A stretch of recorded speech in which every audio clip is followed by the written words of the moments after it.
Por allá levantaron las manos y los pies.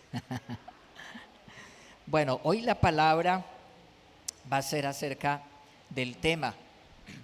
Así que vamos a abrir nuestra mente y nuestro corazón. ¿Qué nos dice el Señor hoy? Cierre sus ojos ahí un momentico y diga: Señor, háblame a través de tu palabra. Dile: Espíritu Santo, habla a mi corazón, trae convicción.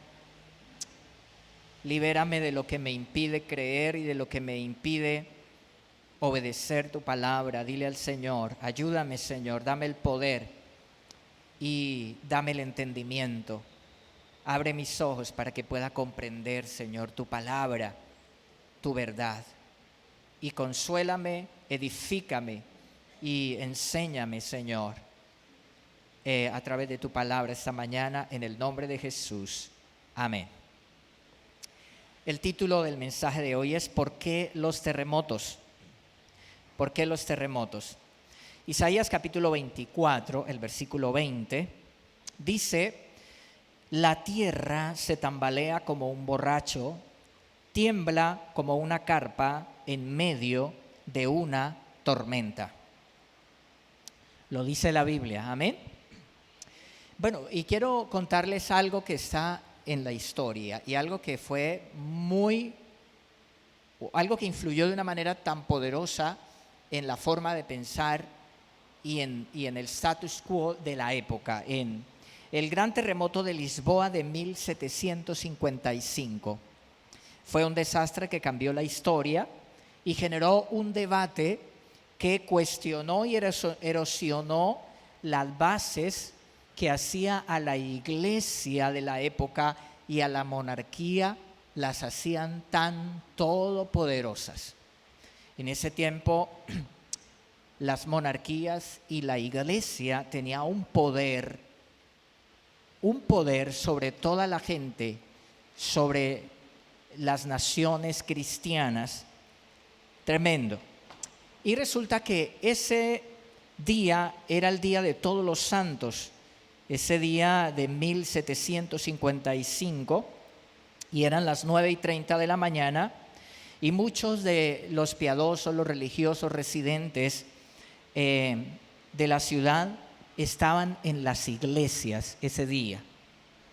De repente se empezó a oír, como lo dicen varios testigos presenciales que escribieron, que dieron sus testimonios, algo como carruajes de guerra, pero algo muy poderoso.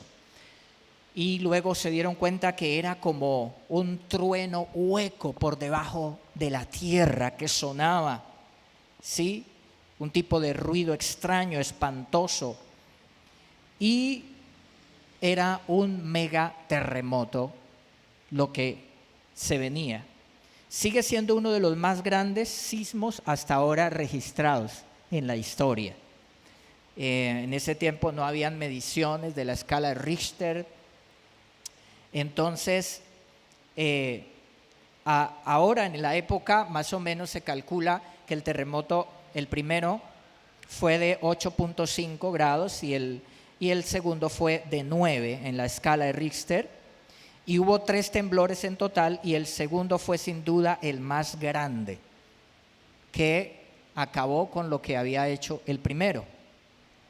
Varios sacerdotes que habían huido del altar con sus vestiduras, recuerden que estaban celebrando el Día de Todos los Santos, y el Día de Todos los Santos, según la religión católica, es el día, ahora se celebra el 1 de noviembre, y es el día en que se reza por todas las ánimas que dice la tradición, las ánimas por todos los santos, los que han muerto y los que van a ser canonizados y los que fueron canonizados según la tradición de la iglesia.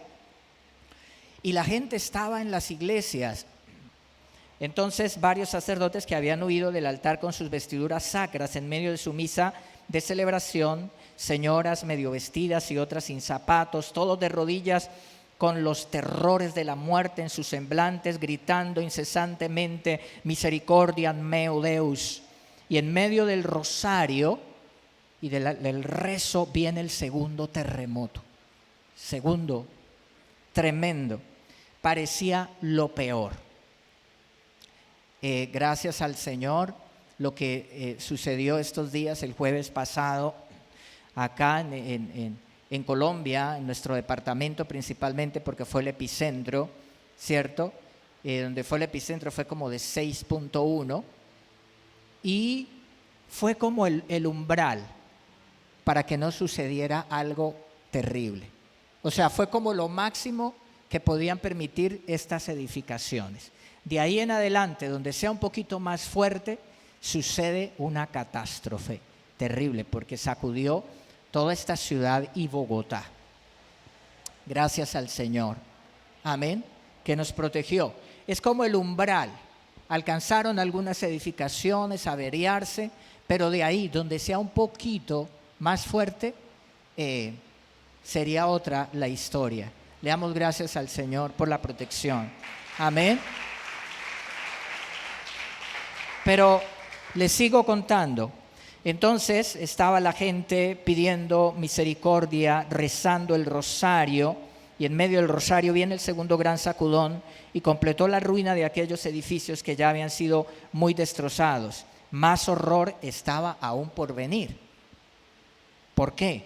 El terremoto desató un tsunami en el Atlántico, que luego se abrió camino río arriba. La gente corrió a refugiarse, salieron de los lugares y estaba mucha gente a la orilla del río y aquel tsunami que viene, porque recuerden que Lisboa pues es una ciudad costera, ¿cierto?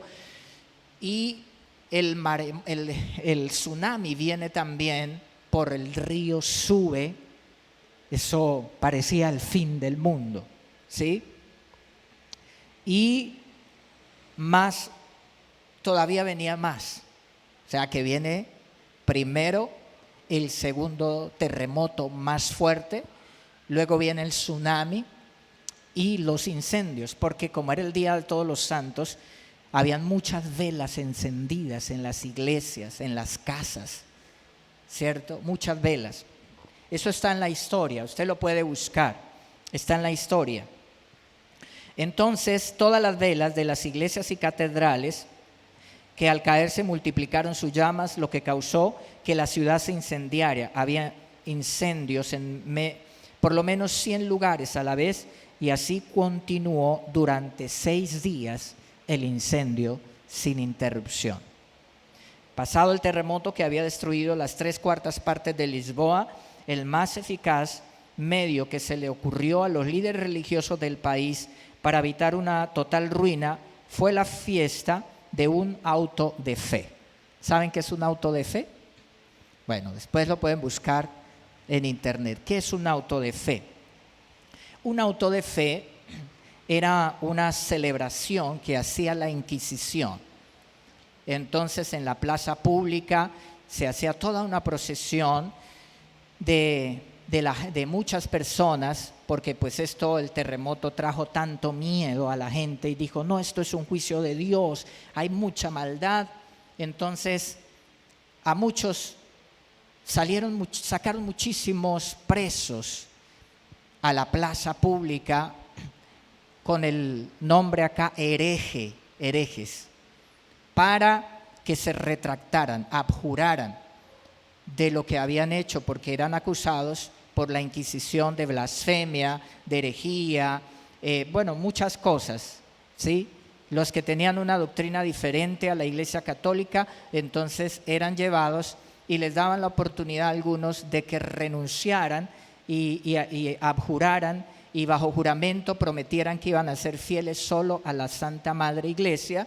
Entonces se hizo ese auto de fe y algunas personas juraban y entonces eran absueltas, otras eran quemadas en la hoguera, lentamente, en presencia de toda la gente, para que la gente tuviera miedo y siguiera muy la religión. Eso está en la historia, yo no les estoy diciendo nada sesgado, está en la historia. ¿Para qué lo hicieron? Por el temor de lo que había venido. Y esa era todo lo de la Inquisición, todo esto se hizo hasta el siglo XVIII, en el cual fue abolida la Inquisición española. Y el terremoto que destruyó Lisboa sacudió más que el suelo para muchos, sacudió la religiosidad, la forma de pensar de la gente de la época. ¿Por qué? Porque la gente estaba ahí, ¿cierto? Pero resulta que cuando muchas personas empezaron a preguntarse, a hacerse preguntas, a cuestionarse de todo lo que estaba pasando y de la todopoderosa iglesia y monarquía, y entonces ahí empieza lo que es la ciencia. Muchos empiezan a formularse las preguntas, las inquietudes. Mucha gente perdió la fe en la Iglesia Católica. La Reforma Protestante ya había comenzado, ya hacía como 200 años, ¿sí? Mucha gente se empezó a cuestionar por todo lo que estaba pasando. Vino una crisis de fe, pero también la gente se sacudió también como de la presión que había. Muchos perecieron también en el tiempo del terremoto porque se devolvieron para sacar su dinero, sus vestidos, sus cosas, y es cuando viene el segundo terremoto, que es el más fuerte, y mucha gente quedó atrapada en medio de los escombros. Eso tiene todo un significado también. Pero la pregunta es, ¿por qué suceden los terremotos? Ahora yo digo acá, esto sacudió la forma de pensar de las personas de la época, ¿sí? Y trajo también lo que es el desarrollo del pensamiento científico y entonces ya la iglesia dejó de ser tan fuerte, tan poderosa como lo era antes. Hoy, aunque la iglesia tiene poder, no tiene el poder que tenía antes, y las monarquías también. Vino la Revolución Francesa y entonces hubo un cambio, un sacudón en el mundo. No fue solo un terremoto que sacudió la tierra, sino que sacudió a la gente, la forma de pensar. Hubo cambios en los gobiernos, hubo revoluciones, hubo cambios en la religiosidad de la gente a causa de todo esto que empezó a suceder. Y desde luego hay muchas explicaciones científicas a la pregunta ¿por qué suceden los terremotos? Están las explicaciones científicas, nos hablan de las capas tectónicas que se mueven, que se acomodan, y bueno, todo esto. Pero eso no responde a la necesidad espiritual y existencial que tenemos, ¿cierto? Aunque la ciencia pueda dar explicaciones de lo que es, de lo que sucede con la Tierra y todo esto, y puedan generarse desde el tiempo, mira, desde ese mismo tiempo, en 1755, cuando sucedió este terremoto de Lisboa, fue que empezó a estudiarse, de ahí nace la ciencia sobre los sismos, sobre los terremotos. Desde ahí para acá, y desde ese tiempo para acá se han venido estudiando, pero aún no se puede predecir el momento de un terremoto y de qué magnitud, dónde van a suceder.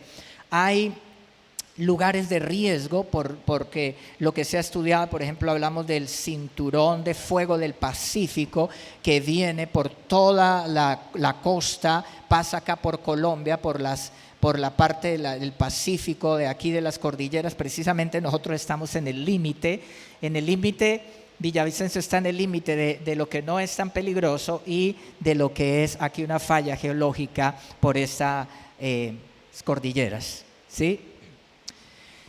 Y la ciencia dice eso, pero no nos explica por qué, ¿cierto? Pero la Biblia nos da respuestas. Ahí tenemos que ir al libro de la vida, que es la palabra de Dios, al manual de Dios. ¿Qué dice el Señor? Y entonces, mi primer punto es que los terremotos son una señal que anuncia el fin del mundo actual, dice la Biblia. El impacto de los terremotos en el mundo ha sido mayor que antes. ¿Por qué? Porque por el aumento de la población y la urbanización en zonas sísmicas activas. Entonces, como ha aumentado la población en las ciudades, ¿cierto? Y en zonas sísmicas que son de alto riesgo, pues ahora los terremotos tienen un impacto todavía más poderoso que antes. Y es una señal de las señales del fin y de la segunda venida de Cristo. San Mateo capítulo 24, el versículo 7 dice: una nación entrará en guerra contra otra y un reino contra otro reino. Habrá hambres y terremotos en muchas partes del mundo. Claramente, esas son palabras del mismo Señor Jesús en el Evangelio de Mateo. Habla de guerras, de rumores de guerras. En estos días, hace un tiempo para acá hemos venido, estaba un poco como calmado y luego pasó que Rusia se le ocurrió invadir a Ucrania. Bueno, vino la enfermedad, el COVID, ¿cierto? Vino esa situación, ¿cierto? Vino de la guerra de Rusia. La Biblia habla de pestes, habla de guerra, nación contra nación. Y acá para nuestro departamento vino también en estos días algo tremendo. Primero, una avalancha donde murieron muchas personas, perdieron la vivienda muchas personas. Acá tan cerquita se bloqueó la carretera, hace que se encarezcan los alimentos acá en nuestro departamento. Un mal para el comercio, la industria, la economía del departamento y del Colombia y de la Bogotá también. Viene esta situación y luego ya como que un poco arreglado y luego viene esto que acaba de suceder ahorita el jueves, ¿cierto? Y otra vez la vía. Bueno, la Biblia dice que todas estas cosas vendrán y que serán una señal que nos lleven a los seres humanos a reflexionar en que los seres humanos somos muy vulnerables. No importa qué tanto dinero, qué tanta fama, posición social tengamos, somos vulnerables y solo estamos guardados y protegidos y habrá paz y tranquilidad en nuestros corazones bajo la protección del Señor. Amén. Bajo la protección de Dios. Los terremotos no son simplemente eventos naturales, sino que son una señal de que el fin del mundo está cerca, se acerca. Son una señal que nos dice Dios a través de esto. Hay situaciones sobre la tierra que son tremendas, el ser humano es vulnerable. La misma ciencia ha descubierto cómo una catástrofe natural puede acabar con la mayor parte de la población mundial. Entonces, los terremotos, según la Biblia, son una señal del fin del mundo como lo conocemos y de la segunda venida del Señor Jesús, por las mismas palabras del Señor. Amén. Entonces, el primer movimiento que hubo de la tierra, estaba yo por allá, venía por la calle, cuando sentí ese sacudón en la tierra y yo miré para arriba y cómo todo se movía y la gente empezó a gritar, ¿sí? Y empecé a orar, Señor, en el nombre de Jesús, cúbrenos, protégenos, guárdanos, Señor. Y venía y luego yo tomé un transporte para acá y venía en el bus. Cuando el otro en el bus no se sintió muy bien, ¿sí? Pero toda la gente afuera en las calles. Cuando llegué acá estaba cerquita, vino el tercero que fue un poco fuerte también. Si la gente en el teléfono, la gente afuera por acá, pasé yo y sacaron los enfermos, toda la gente afuera. Estaba como un médico o un enfermero diciéndole a los otros, los únicos que se quedaron adentro fueron los que estaban en la UCI. Tremendo, ¿no? Una señora me iba a abrazar, yo me la encontré y la señora se me vino y no, pues la señora me iba a abrazar del susto, ¿cierto? Y yo no supe qué era lo que iba a hacer, después fue que caí en cuenta porque la gente está asustada, ¿cierto? Pero la gente clama, ¿cierto? La gente dice, Dios mío, en medio de una situación de esta hay miedo, hay terror, hay temor. Y la gente que no se acordaba de Dios o los que decían que eran ateos se olvidó del ateísmo, ¿cierto? Claro.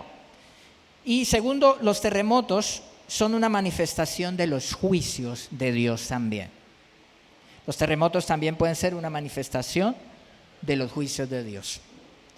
Entonces mira que en estos días también me llamaba Lorita Bernal, me decía, me contó, me dijo, pastor, es que yo ese día me levanté y leí una porción de la Biblia que era tremenda y hablaba de juicio de Dios, y yo como que pensé, uy, Señor. Y dice, por la tarde de nuevo, y a veces es bonito leer solo las promesas y todas las bendiciones, pero hay unas partes de la Biblia que hablan sobre juicios de Dios. Y entonces dice ella, fue cuando sucedió lo del temblor, y entonces yo recuerdo la palabra que había leído en el devocional. Porque los terremotos, los movimientos de tierra también son una señal de los juicios de Dios. Isaías capítulo 24, el versículo 20 que leí, dice, la tierra se tambalea como un borracho, tiembla como una carpa en medio de una tormenta, cae para no volverse a levantarse, porque es muy pesada la culpa de su rebelión. Entonces se está hablando del pecado, del pecado. Es como si la tierra estuviera diciendo, no soporto más tanta maldad, tanto pecado, tantas cosas feas que suceden sobre la tierra. Eso es lo que dice la Biblia acá, porque es muy pesada la culpa de su rebelión, dice el profeta Isaías. Y ahí mismo en el capítulo 1, el libro de Isaías, versículo 24, dice, por lo tanto el Señor de los ejércitos celestiales, el poderoso de Israel, dice, me vengaré de mis enemigos y a mis adversarios les daré su merecido. De esto a veces no se predica mucho, no se habla mucho en los púlpitos, pero como dijo alguien, yo no soy un coach motivador, sino Dios me puso para que enseñe su palabra y hable la palabra del Señor. Y claro, hay tantas cosas en la palabra que nos motivan, y a los que vivimos para Dios en la fe, pues es una alegría y aplauso y motivación, pero para muchas personas es juicio, ¿sí? Y entonces dice, me vengaré, dice el Señor, porque muchos creen que el Señor es como un Papá Noel bonachón, barrigón, jo, jo, jo, jo, jo, para todo. Y la gente hace injusticias y jo, jo, jo, jo, jo. No, Dios, la Biblia dice que Dios es justo, y cuando hay justicia quiere decir que se le da a cada cual lo que le corresponde. Sin embargo, está la misericordia de Dios. Todo el que se refugia en el Señor es bajo la cubierta de la gracia del Señor, la protección. Entonces todo el que se arrepiente recibe a Jesús en su corazón. ¿Qué pasa? Dios nos ve a través de la justicia de Cristo. Jesús pagó el precio y estamos bajo esa cobertura, por lo tanto tenemos la protección de la ira de Dios. Amén. Es lo que dice la palabra de Dios. Los terremotos son un recordatorio de que Dios es un Dios justo, que castigará a los malvados, pero que también es un Dios misericordioso que perdona a todos los que se arrepienten. A todos los que se arrepienten viene la gracia, el perdón. El mundo está en un estado de declive moral y espiritual. Un estado de declive moral y espiritual. Hay mucha maldad, hay mucho pecado, hay mucha injusticia. El Señor ha hecho tanto por nosotros, pero la gente ha querido hacer otras cosas e ignorar a Dios, Los terremotos son una advertencia de que Dios está juzgando al mundo por sus pecados. Y la gente lo entiende así, ¿cierto? Por eso la gente, ay, sí, Dios mío, voy a ir a buscar a Dios, voy a orar, voy a pedirle a Dios misericordia. La gente lo entiende así, ¿cierto? En Apocalipsis capítulo 16, el versículo 18 y 19 dice la Biblia, entonces, mire, este pasaje de Apocalipsis es para el tiempo del fin, es para cuando vengan los juicios de Dios sobre la tierra. Según entendemos, la iglesia aquí ya ha sido levantada, ¿sí? Pero mira lo que dice, entonces rugieron y retumbaron truenos, y salieron relámpagos, y se produjo un fuerte terremoto, el peor desde que el hombre fue puesto sobre la tierra. ¿Cómo será? El peor. de todos los que han habido sobre la tierra. La gran ciudad de Babilonia se partió en 3 secciones y las ciudades de muchas naciones cayeron y quedaron reducidas a escombros. Así que Dios se acordó de todos los pecados de Babilonia y la hizo beber de la copa que estaba llena del vino del furor de su ira. Entonces vendrá un terremoto que sacudirá no solo la tierra, sino que sacudirá las estructuras, las columnas de donde el hombre ha construido rebeldemente, con rebeldía, con ateísmo, con humanismo, con orgullo y con soberbia en el mundo. Va a venir un terremoto que va a sacudir esas estructuras de la religiosidad hipócrita y mentirosa en el mundo, que va a sacudir las estructuras de las filosofías, de las canciones, de la música, de todas esas ideologías contrarias de rebeldía contra Dios. Va a venir un terremoto que va a sacudir eso, el ateísmo del mundo, la rebeldía del mundo por los juicios de Dios. Esa gran Babilonia habla de todo un sistema de ideología, de pensamiento rebelde, contrario, incluyendo un pensamiento religioso también, que es solo hipocresía y es solo apariencia, pero que no es de verdad una espiritualidad. Es todo un sistema en el mundo que Dios va a mover con un terremoto y a sacudir para que el mundo entienda que hay un Dios todopoderoso que reina en los cielos. Amén. Y que hace justicia. ¿Qué podemos hacer frente a la posibilidad de enfrentar un terremoto? ¿Qué podemos hacer? La misma ciencia, en todo lo que ha estudiado, habla de que hay lugares de riesgo, ¿cierto? Pero no puede predecir en un momento cuándo va a ser un terremoto, de qué intensidad. No se puede científicamente. Por eso por ahí rondan audios que esto, que prepárense, que tal cosa, que va a suceder, que este fin de semana, nada. La ciencia no puede predecir eso. Entonces, tenemos que estar preparados. Amén. Preparados. También dice la Biblia que la venida del Señor será como ladrón en la noche. El ladrón no dice, oiga vecino, pilas que yo vengo a tal hora a mirar a ver qué hay en su casa. No, el ladrón espera el momento en que la gente está más dormida, más descuidada para poder entrar a robar. Y la Biblia dice que su venida será así. Por eso tenemos que estar preparados. Igual los terremotos no se pueden, la ciencia no puede decir a qué, cuándo y dónde y cómo, ¿cierto? Hay cosas aproximadas, ¿sí? Tenemos que, frente a la posibilidad de un terremoto, estar preparados. Amén. Preparados. Porque Dios sí guarda a sus hijos, guarda a su pueblo. Nos da paz y tranquilidad en medio del susto y del miedo de la gente. Amén. Lo primero que hay que hacer es el arrepentimiento. ¿Qué es lo primero? Arrepentimiento. Primera de Pedro, capítulo 4, versículo 17, dice: ya es tiempo de que el juicio de Dios comience por la propia familia de Dios. ¿Por dónde va a empezar el juicio de Dios? ¿Y cuál es la propia familia de Dios? La iglesia, nosotros. ¿Por dónde va a empezar? Por nosotros. Ahí lo está diciendo el apóstol Pedro.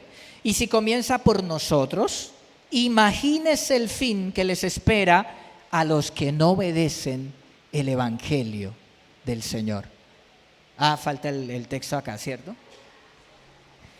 Primera de Pedro 4:7.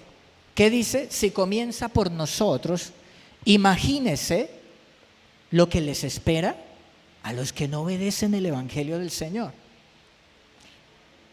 Es decir, supongamos, usted es el jefe de su empresa y en la empresa tiene trabajando a sus hijos, a su familia. Bueno, ahí están sus hijos, un ejemplo. Y hay también otros empleados que no son de su familia, que no son sus hijos. Y tiene que hacer ajustes porque la cosa está tremenda, ¿cierto? Y dice, bueno, empezamos por la familia acá, en la empresa, ajustes. privilegios que tenían los hijos. Hay aquí muchos privilegios, pero como que se están haciendo las cosas mal, con falta de responsabilidad, ¿cierto? Y entonces dice, orden.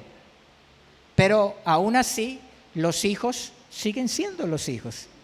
Y cuando un padre es un buen padre, será misericordioso. Pero los que no, pues se le acabó el contrato, chaito, hasta luego, o hasta aquí, ¿cierto? Lo que quiero dar a entender es que habrá una diferencia, claro. Dios va a hacer juicio y comienza por la misma iglesia. Lo que quiere decir, no quiere decir que uno no seamos hijos, somos hijos del Señor, los que hemos recibido a Cristo, y Dios nos va a tratar como a hijos, pero si hay cosas que están mal, si hay idolatría en nuestros corazones, están, por ejemplo, idolatrando la vanidad, el culto al cuerpo, y vivo solo para mi culto al cuerpo, para mi belleza, o vivo solo para hacer dinero, o vivo solo, esos son ídolos. Pues Dios va a poner orden en las cosas, porque las cosas están en desorden. Amén. Cuando no le damos ese primer lugar al Señor. Entonces, Primera de Pedro habla que empieza por la iglesia. Y por la iglesia, pues, para los que somos hijos de Dios no va a ser para condenación, pero va a ser para disciplina, si uno está haciendo mal las cosas delante del Señor. Pero para los que están lejos de Dios, sí que terrible, perdición eterna, los que no obedecen, dice la palabra, al evangelio del Señor Jesucristo. ¿Qué hay que hacer ante un terremoto? Si como creyentes estamos viendo que no estamos andando derechos con Dios, bueno, vamos a hacer las cosas bien con Dios. Amén. Vamos a ponernos bien con Dios porque esto es en serio. Amén. Y para el que no es creyente, pues reciba a Jesús. Venga a la iglesia, entréguele su vida a Cristo y empiece a caminar con el Señor, bajo la cobertura del Señor. En el terremoto de Lisboa muchos perecieron por querer rescatar, unos vestidos, otros los papeles, otros su dinero, el lingote de oro que se quedó allá, y se devolvieron, y vino el segundo terremoto más tremendo, como la esposa de Lot, ¿recuerdan? Viene el juicio de Dios sobre Sodoma y Gomorra. Dios tiene misericordia de Lot y de su familia, y les dice, manda a los ángeles para sacarlos de Sodoma, y les dice, no miren atrás, no miren atrás. Y la esposa de Lot tenía su corazón allá, el dinerito que se quedó, los fajos de billetes, los vestidos, la comida, la casa, ¡ay! Y dice que voltea a ver y quedó convertida en una estatua de sal. Lo que representa cuando no sacamos del corazón esas cosas. Y mucha gente entonces quedó bajo los escombros.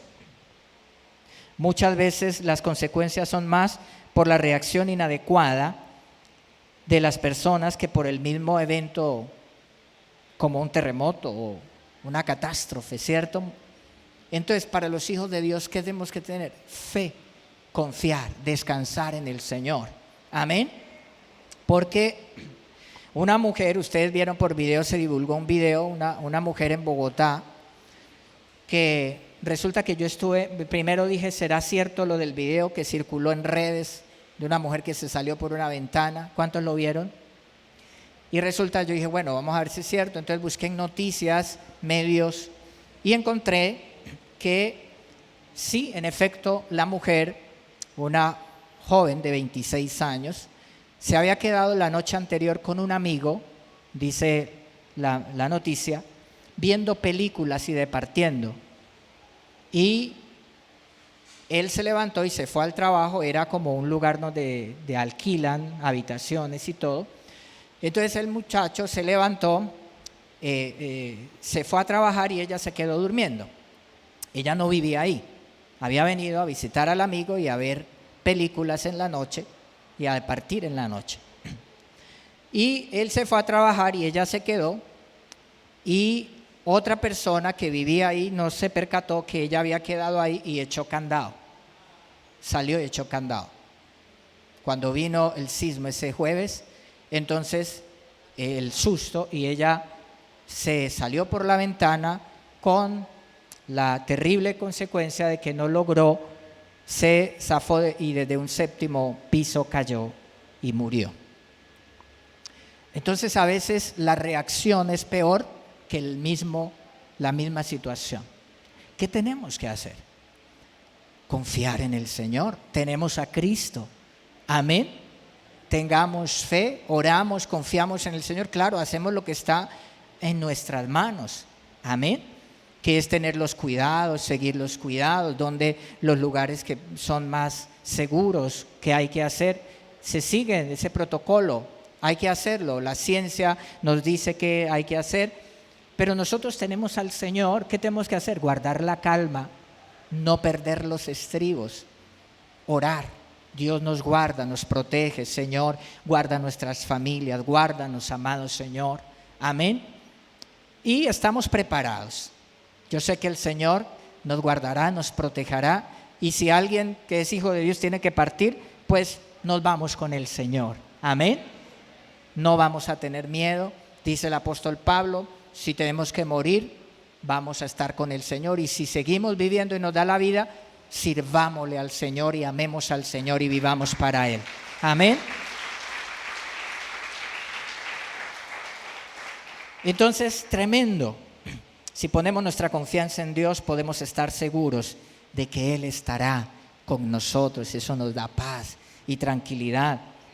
Porque si no, es peor. Mucha gente entró en ataques de pánico, gente que se desmaya, ¿cierto? No falta los infartos en medio de un susto. Por eso tenemos que tener una vida espiritual fuerte, nuestro devocional, nuestra relación con el Señor bien. Amén. Estamos bien con el Señor, Él está con nosotros, Él nos cuida y Él cuida a nuestra familia, a nuestros hijos. Cantábamos que Él te guarde, que Él te cubra, que Él te proteja. ¿Cuántos reciben esa bendición? Amén. Y entonces también vi un video del gobernador, estaban como haciéndole una entrevista. ¿Cuántos lo vieron? ¿Cierto? Y estaba el gobernador en la entrevista cuando empezó el movimiento de tierra, ¿sí? Y el gobernador empezó, decían, Juan sin miedo y Juan con miedo, ¿sí? Y entonces, otros empezaron, algunos por ahí se escuchan groserías, pero el gobernador, si no me equivoco, porque es la voz del gobernador, Padre Dios, Padre Dios, Padre Dios, contra una pared. Pues yo les digo, ojalá que como es el gobernador, así sea, que acudamos a nuestro Padre Dios, nuestro departamento, que busquemos al Señor. Ojalá que eso sea profético realmente, que no sea solo en el movimiento de tierra, sino que sea realmente para buscar a Dios de verdad. Padre Dios, ayúdanos, guárdanos y protégenos. Alabado sea el nombre del Señor. El Salmo capítulo 46, el versículo 1, dice, Dios es nuestro refugio y nuestra fuerza. Siempre está dispuesto a ayudar en tiempos de dificultad. Por eso les puedo decir, el Señor está dispuesto a ayudarnos en medio de un temblor de tierra, en medio de una situación difícil, tanto al creyente que se arrepiente de que no esté haciendo bien las cosas de Dios, como al que no es creyente, que se arrepienta y venga a Cristo. Dios está pronto, Él es misericordioso. Amén. Y dice, por lo tanto, versículo 2, para todo el que se refugia en Dios, no temeremos cuando vengan, ¿qué? Terremotos y las montañas se derrumben, como ha sucedido, se han derrumbado las montañas aquí para arriba. Amén. No temeremos, verso 3, que rujan los océanos y hagan espuma, que tiemblen las montañas mientras suben las aguas. Versículo 10, quédense quietos y sepan que yo soy Dios. Toda nación me honrará, seré honrado en el mundo entero. Versículo 11, el Señor de los ejércitos celestiales está entre nosotros, el Dios de Israel es nuestra fortaleza. ¿Cuántos alaban al Señor? Alabado sea el Señor. El Señor está con nosotros. No temeremos a los terremotos, no temeremos a lo que pueda venir. Dios nos guarda, nos cubre, nos protege a todo el que se refugia en Él. Dios es misericordioso para perdonar al que se arrepiente. Amén. Pero que sea para seguir con el Señor, no que sea cada vez que hay un temblor como el bombero, ¿cierto? No, cada vez que hay un temblor me acuerdo, ay Dios mío, sino que sucedió algo que llama la atención y listo, voy a caminar con el Señor. No voy a jugar con lo más valioso que puede tener un ser humano, que es la salvación de su alma, la eternidad, que es tener paz y tranquilidad. Amén. Caminando con el Señor. Y quiero dejarles ese salmo, esa palabra, ese Salmo 46 es tan claro. Dios es nuestra protección. Nos libra de la angustia, de nuestras propias emociones que se quieren salir de control. Dios nos protege y nos guarda. Que nuestra reacción sea una reacción de fe y de confianza en el Señor y de agradar y de vivir para Dios, porque la vida sobre esta tierra es pasajera y lo que es eterno es lo que hagamos para el Señor. ¿Cuántos reciben esta palabra hoy? Amén. Alabe al Señor. Póngase de pie. Levante sus manos. Bendiga el nombre del Señor. Dile gracias, Señor. Señor, dice el apóstol Pedro, que el juicio es tiempo, que el juicio comience por casa. Pero si comienza por los hijos de Dios, cuánto terrible será más aún para los que no han buscado tu protección, Señor. Por eso hoy como iglesia te pedimos perdón, Señor, cuando hemos vivido bajo los valores de este mundo, cuando conocemos la palabra, pero Señor, tenemos ídolos en el corazón. Idolatramos el cuerpo, la belleza, vivimos en pos de eso. Idolatramos el dinero, idolatramos los placeres de esta vida y vivimos como si eso fuera lo más importante de la vida, Señor. Dile, Señor, yo quiero darte el primer lugar y vivir para ti. Yo quiero, Señor, ajustar cuentas, arreglar cuentas contigo, Señor. Antes, Señor, de que tú decidas hacerlo, yo quiero hacer lo correcto, lo que te honra y te glorifica, Señor. En el nombre de Cristo. Y también, Señor, quiero comprometerme, Padre, a orar y a llevar tu palabra, Señor, y a hacer tu obra para que los que no te conocen, te conozcan, vengan a ti. Mi familia que no te conoce, Señor. Señor, me pongo en tus manos y oro, me pongo en la brecha. Dile al Señor, ayúdame, Padre, porque yo quiero ponerme en la brecha, a clamar por mis hijos, a clamar por mi familia, a clamar, Señor, por la gente. Qué terrible cuando venga una catástrofe, Señor, y la gente pierde la vida sin Dios. Lo más terrible no es que se pierda su casa, sus edificios, sus propiedades, sino lo más terrible es que mueran sin Cristo. Dile, Señor, yo quiero vivir para ti, hacer tu voluntad.